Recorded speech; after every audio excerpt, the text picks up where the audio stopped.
ಸೌಪ್ತಿಕ ಪರ್ವದಲ್ಲಿ ಉಲ್ಲೇಖ ಆಗಿರೋ ಪ್ರಕಾರ ಒಮ್ಮೆ ಶ್ರೀಕೃಷ್ಣ ಅಶ್ವತ್ಥಾಮನಿಗೆ ತನ್ನ ಸುದರ್ಶನ ಚಕ್ರವನ್ನು ದಾನ ಮಾಡ್ದ.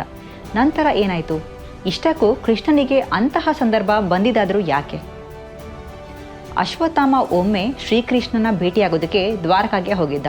ಅವನ ಮನಸ್ಸಿನಲ್ಲಿದ್ದ ಅಸಾಧ್ಯ ಬೇಡಿಕೆಯೊಂದನ್ನು ಕೃಷ್ಣನ ಮುಂದಿಡೋ ಆಲೋಚನೆ ಅವನಲ್ಲಿತ್ತು.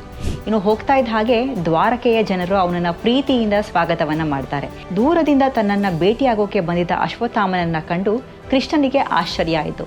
ಬಂದ ವಿಷಯ ಏನು ಅಂತ ಕೇಳ್ದ. ಅಶ್ವತ್ಥಾಮ ಸುದರ್ಶನ ಚಕ್ರವನ್ನು ದಾನವಾಗಿ ಕೇಳೋದಕ್ಕೆ ಹೋಗಿದ್ದ.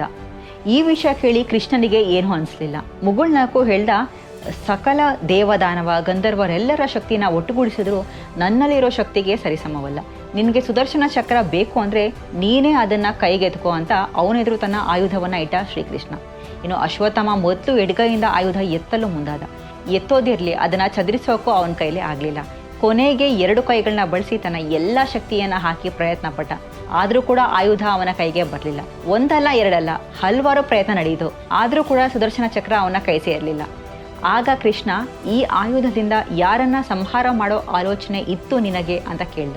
ಬೇಸತ್ತ ಅಶ್ವತ್ಥಾಮ ಸುದರ್ಶನ ಚಕ್ರ ತನಗೆ ಸಿಗೋದಿಲ್ಲ ಅನ್ನೋ ಸತ್ಯ ಅರಿತು ಮರಳಿ ಹೋಗೋವಾಗ, ನನಗೆ ಈ ಆಯುಧ ಸಿಕ್ಕಿದ್ರೆ ಶ್ರೀಕೃಷ್ಣನನ್ನೇ ಸಂಹಾರ ಮಾಡಬೇಕೆಂದಿದ್ದೆ ಅಂತ ಹೇಳಿ ಹೊರಟೋದ. ಮನಸ್ಸಿನಲ್ಲಿ ಕ್ರೌರ್ಯ ಇದ್ದರೆ ಭಗವಂತನೇ ವರ ಕೊಟ್ಟರು ಆ ವರ ನಿಮಗೆ ಬಂದು ಸೇರಲ್ಲ. ಯಾಕಂದರೆ ಜೀವನದಲ್ಲಿ ಏನೇ ಪಡಿಬೇಕಂದ್ರೂ ಯೋಗ ಇದ್ದರೆ ಸಾಲದು, ಯೋಗ್ಯತೆಯೂ ಬೇಕು.